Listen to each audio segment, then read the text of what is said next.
La palabra dialéctica suele ser utilizada con tres significados que son muy diferentes entre sí. El que le dieron los filósofos antiguos, que tiene poco que ver con el propuesto por Hegel, y el postulado por Marx y Engels cuando refirieron al materialismo dialéctico. Las palabras son como pueblos antiguos, tienen una historia que se bifurca por distintos caminos. Aparece una casa por acá, después otra por allá, después una diagonal. Y cuando nos queremos acordar hay un pueblo caótico de calles cortadas y caminos que no conducen a ninguna parte. Hice un gran esfuerzo para que este video se entienda, para que no huyan despavoridos cada vez que se habla de filosofía pensando que no se va a entender. Incluso cuando se critica a filósofos que escribieron de manera oscura, como es el caso de Hegel, la crítica debe poder ser entendida. Así que les recomiendo que se queden hasta el final del video y si algo no se entendió escuchándolo por primera vez, que lo oigan una segunda. Schopenhauer decía que los libros había que leerlos 2 veces, porque cuando uno llegaba al final podía comprender mucho mejor qué decía el comienzo del libro. Tuve que leer 2 veces esa frase de Schopenhauer para entenderla. Esa frase es fácil de entender, los libros de muchos filósofos no tanto, Sara.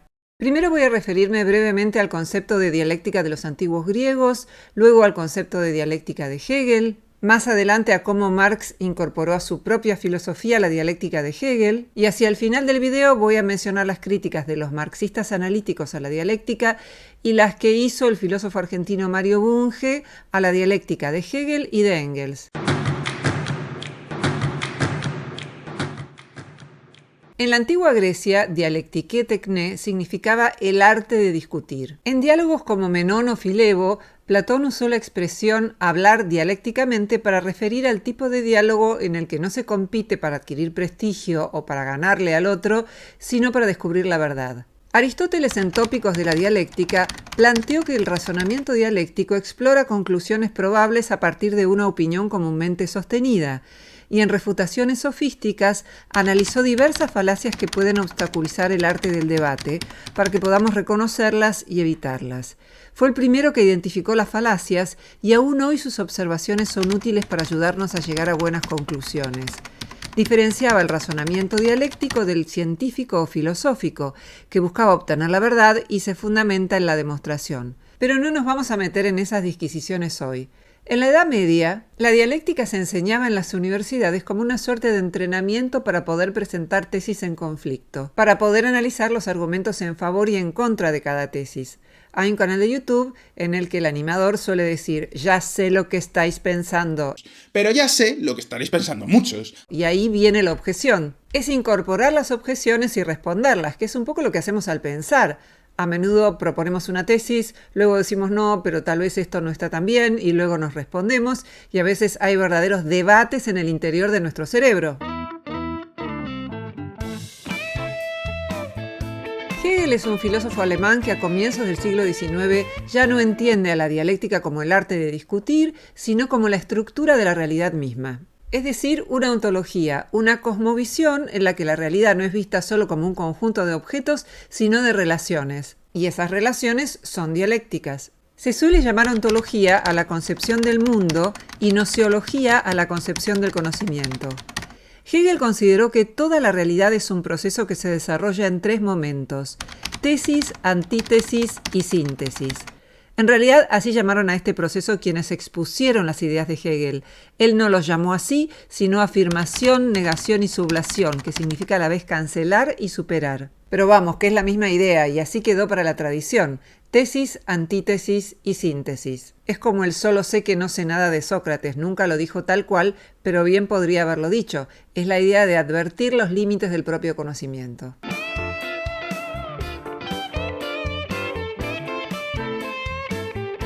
Hegel no presenta la realidad como algo permanente, quieto, sino como algo cambiante. Quizás por eso consideró que las ideas de Heráclito eran un antecedente de su propia filosofía.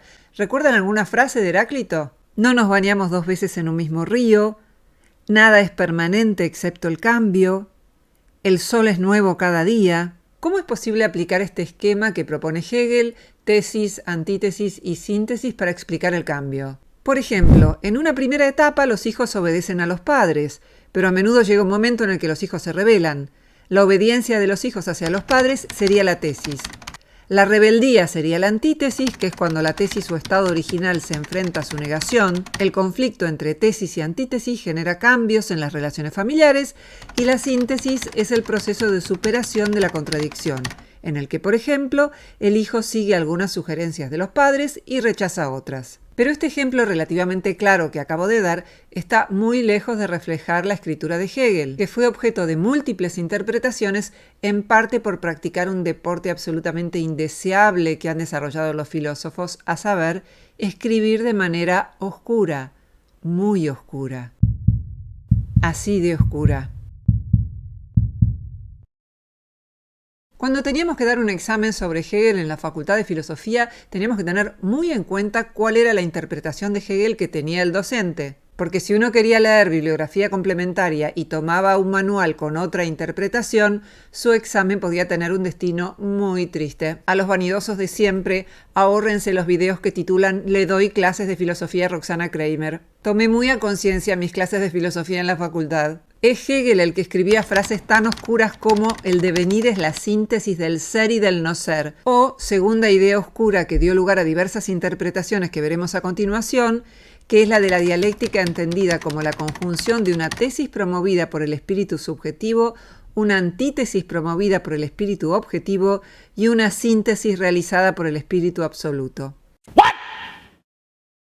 Espíritu subjetivo, espíritu objetivo, espíritu absoluto, ¿qué diablos quería decir? La palabra espíritu adquirió un significado distinto según el contexto. Podría entenderse como conciencia del universo, conciencia de la especie humana, como razón, como cultura europea o como una visión panteísta de Dios. Muchos significados diferentes.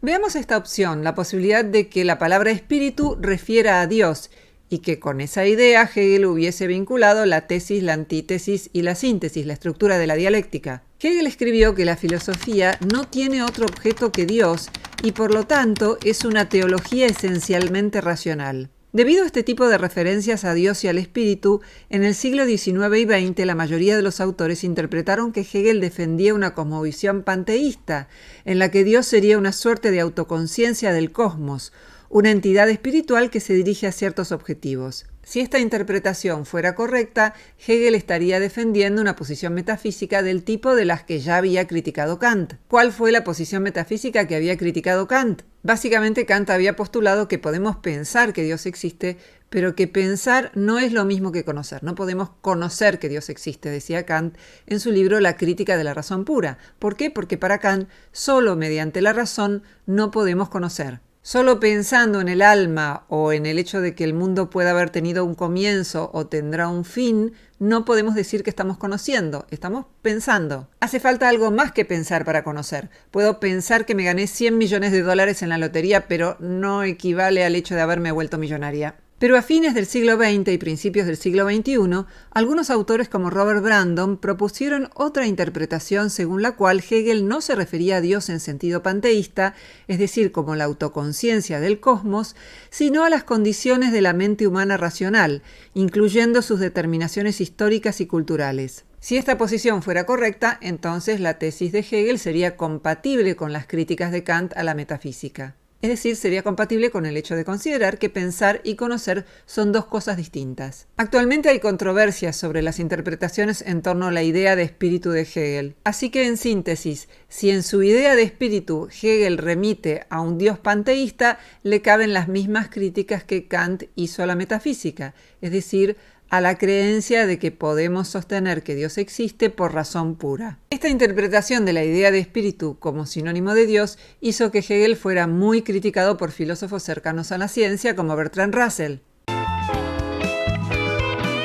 Después hay otros que creen que cuando Hegel habla de espíritu en realidad está hablando de razón y está refiriéndose a la historia de la humanidad, a partir de la idea de que la razón gobierna el mundo y por lo tanto la historia universal es racional. Esa historia universal racional se movería dialécticamente y tendría como motor a la lucha de pueblos. Cuando los pueblos se convierten en nación, adoptan la forma política del Estado para Hegel, y esta sería la culminación de la historia y de la racionalidad humana. Es un enfoque historiográfico que presenta la historia como un viaje dirigido por fuerzas teleológicas inexorables, desde un pasado oscuro y terrible a un presente glorioso. Hegel planteaba que la historia de ese espíritu, si ustedes quieren la historia de la razón, que algunos filósofos como Spinoza usaron más o menos como sinónimo de Dios, evolucionó a partir de formas inferiores desde la Grecia clásica, de manera dialéctica, hasta llegar a la culminación en la propia filosofía hegeliana. Hegel concibe a la historia desde una estructura teleológica, es decir,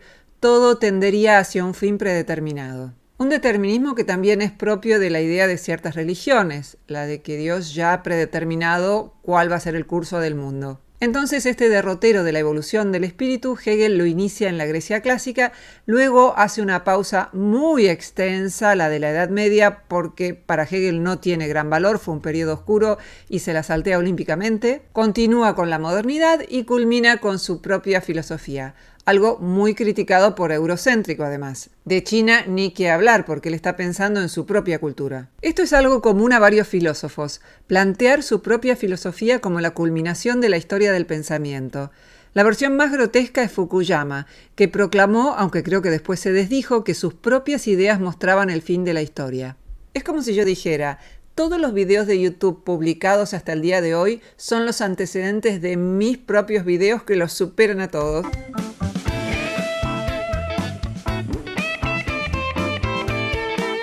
Marx y Engels reinterpretaron la dialéctica de Hegel dentro de una cosmovisión materialista. Marx utilizó la dialéctica como marco conceptual, pero quien teorizó sobre la dialéctica fue Engels en dos de sus textos, El Anti-Düring y Dialéctica de la Naturaleza. En realidad, Dialéctica de la Naturaleza es una obra inacabada, eran anotaciones sobre cómo podría aplicarse la dialéctica a la naturaleza y a las matemáticas. Este libro fue publicado en la Unión Soviética en 1925 y es controvertido sostener que Marx apoyaba todas estas ideas de Engels. De la filosofía de Hegel, Marx criticó su idealismo, su oscuridad y su carácter meramente especulativo, pero consideró que la dialéctica podía ser despojada de esos defectos.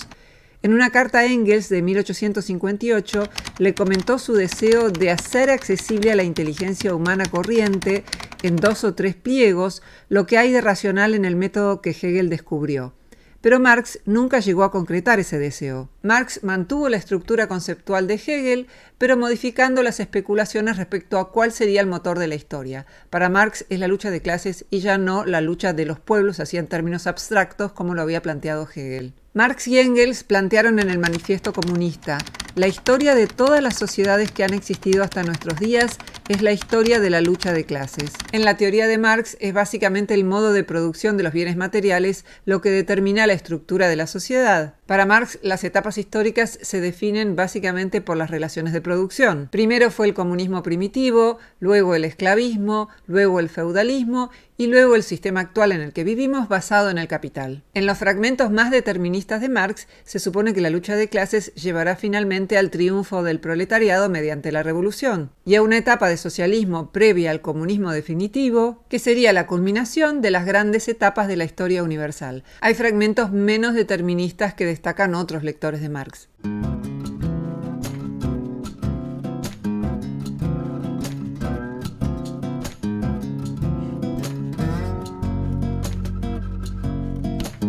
Marx plantea que en cada etapa la tensión y el conflicto entre las clases sociales resultan inevitables. Se trata de contradicciones, de juegos de opuestos, tal como los describió Hegel en su dialéctica. Y el conflicto entre opuestos es el motor que lleva a una nueva etapa histórica que figura como síntesis. Es decir, el conflicto de este esquema dialéctico se daría entre el amo y el esclavo, luego existiría un conflicto entre el señor feudal y el siervo, y finalmente existiría un conflicto entre el burgués, que es el dueño de los medios de producción, y el proletario, que es quien solo puede ofrecer su fuerza de trabajo para sobrevivir. Por eso a veces directamente se habla del conflicto entre el capital y el trabajo. La relación entre las clases sociales es de explotación. Para Marx, en el sistema económico actual se enriquece a los dueños de los medios de producción y se mantiene en la pobreza a los trabajadores. Visto desde el siglo XXI, también puede haber trabajadores con muy buenos salarios, pero visto desde una perspectiva marxista, también acá hay explotación porque el dueño de los medios de producción se queda con buena parte de lo que produce este trabajador. Además, el trabajo no calificado a menudo resulta deshumanizador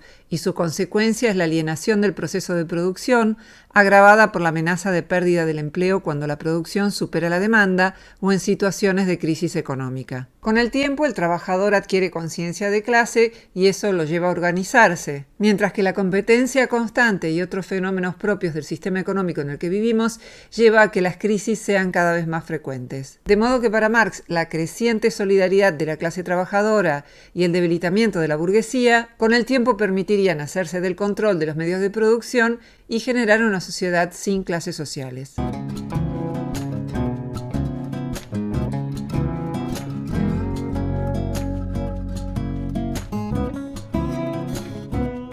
Entonces Marx supone que así como el feudalismo dio lugar al sistema económico actual, la lucha de clases llevará al triunfo del proletariado mediante la revolución y a una etapa de socialismo previa al comunismo definitivo que será la culminación de las etapas de la historia universal. Algún día el proletariado controlaría a la sociedad, acabando con el sistema que lo engendró. En la etapa socialista, los trabajadores serían dueños de los medios de producción y ya no serían más explotados. En este relato histórico se mezclan descripciones y explicaciones basadas en la evidencia científica con especulaciones sin evidencia basadas en leyes predictivas. El historiador puede describir y explicar hechos históricos concretos, pero es controvertido sostener que puede determinar leyes predictivas sobre la sucesión de periodos históricos. Es cierto que Marx acertó en muchos de sus pronósticos, para citar solo dos de muchos otros: la creciente concentración del capital o la globalización, pero pensar que ese movimiento dialéctico, cuyo motor es la lucha de clases, necesariamente llevará al triunfo del proletariado en todo el mundo,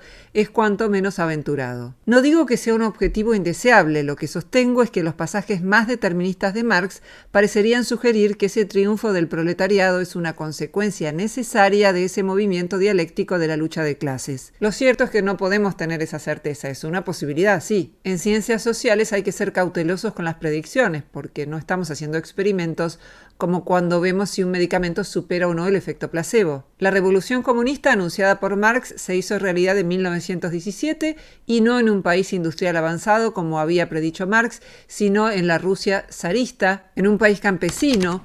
Muchos conceptos de Marx fueron retomados por el pensamiento sociológico posterior, en particular las nociones de lucha de clases, conciencia de clase, explotación y alienación. Sus ideas inspiraron a muchos revolucionarios y durante el siglo XX un tercio del planeta vivió en regímenes inspirados en las ideas de Marx. Sin embargo, no todos estuvieron de acuerdo con el pronóstico de que el fin de la lucha de clases es inevitable. Para el filósofo marxista analítico John Elster, el materialismo dialéctico no logró sobrevivir como doctrina. Junto a otros filósofos analíticos, Elster se reunió a partir de la década del 80 del siglo XX junto a otros filósofos y científicos sociales para tratar de estudiar a Marx expurgándolo de la dialéctica hegeliana, es decir, suprimiendo categorías filosóficas imposibles de testear empíricamente, descartando la filosofía de tipo más metafísico y hegeliano presente en Marx. Formaron parte del grupo de septiembre los siguientes filósofos marxistas analíticos: Gerald Cohen, John Roemer, John Elster, Erik Olin Wright, Philip Van Parijs, entre otros. Básicamente diseñaron un proyecto de investigación para articular un non-bullshit marxism. Un marxismo sin tonterías y sin sanata, como diríamos en Buenos Aires. Estos investigadores se caracterizaron, en palabras de David Miller, por un pensamiento claro y riguroso acerca de las cuestiones que habitualmente se encuentran ocultas por una niebla ideológica. Siguiendo la tradición angloparlante, además, escribieron en un lenguaje comprensible.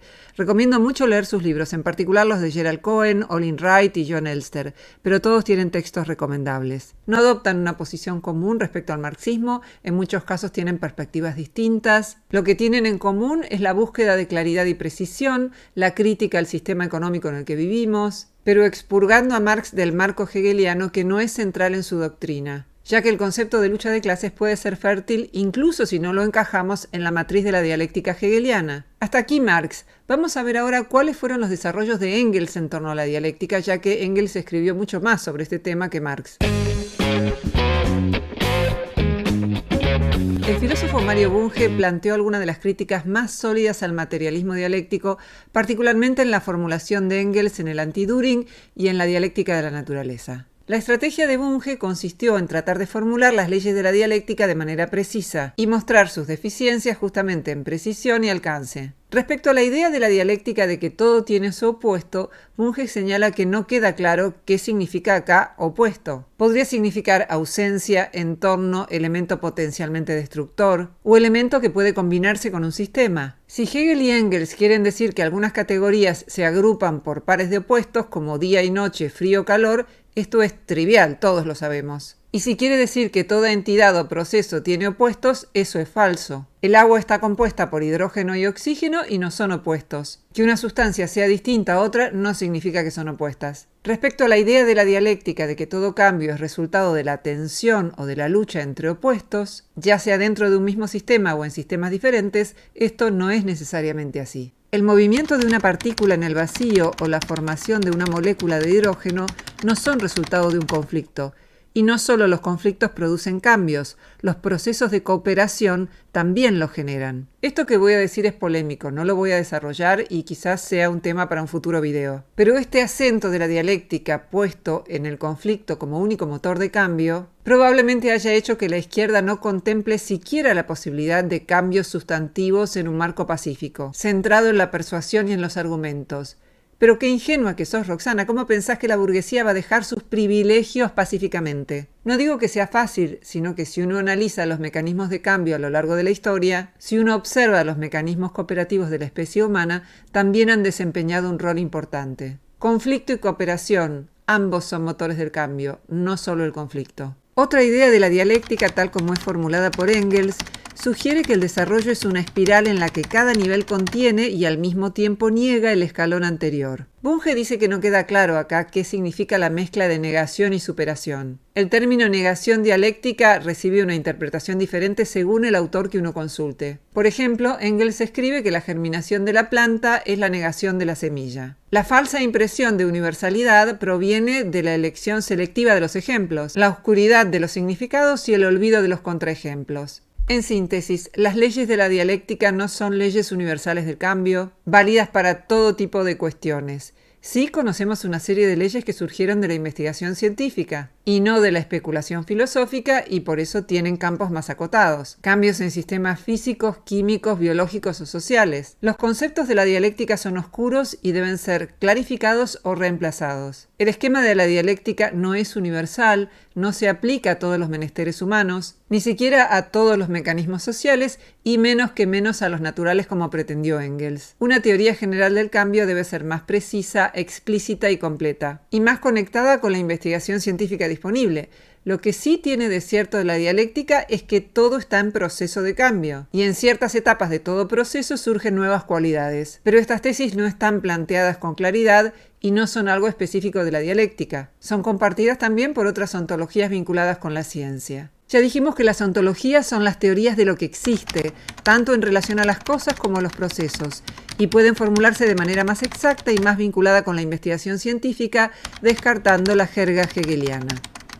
One defendió un rol más humilde de la dialéctica como guía heurística, es decir, como una regla que a menudo, aunque no siempre funciona, pero Delaporte planteó que resulta un desvío superfluo, pues hoy existen marcos conceptuales alternativos más desarrollados y precisos. En síntesis, podemos conservar las ideas de Marx y Engels que todavía resultan fértiles para analizar el sistema en el que vivimos, despojándolas de su ropaje de dialéctica hegeliana. La teoría de la explotación de Marx, la de la alienación, la de la lucha de clases, entre otras, no precisan de la dialéctica hegeliana para ser valiosas. Rescatar al non-bullshit Marxism, al marxismo despojado de la sanata hegeliana, es importante si se quiere volver al marxismo consistente con el conocimiento científico contemporáneo. Dicho de otra manera, no tirar al bebé junto al agua sucia de la bañera. Esto no significa que aún dejando de lado el esquema hegeliano, la teoría de Marx no tenga aspectos cuestionables. Pero ese no es el tema de este video, que se propuso exponer el esqueleto de la dialéctica hegeliana, someterlo a crítica y revisarlo en función de lo mucho que influyó en la filosofía occidental.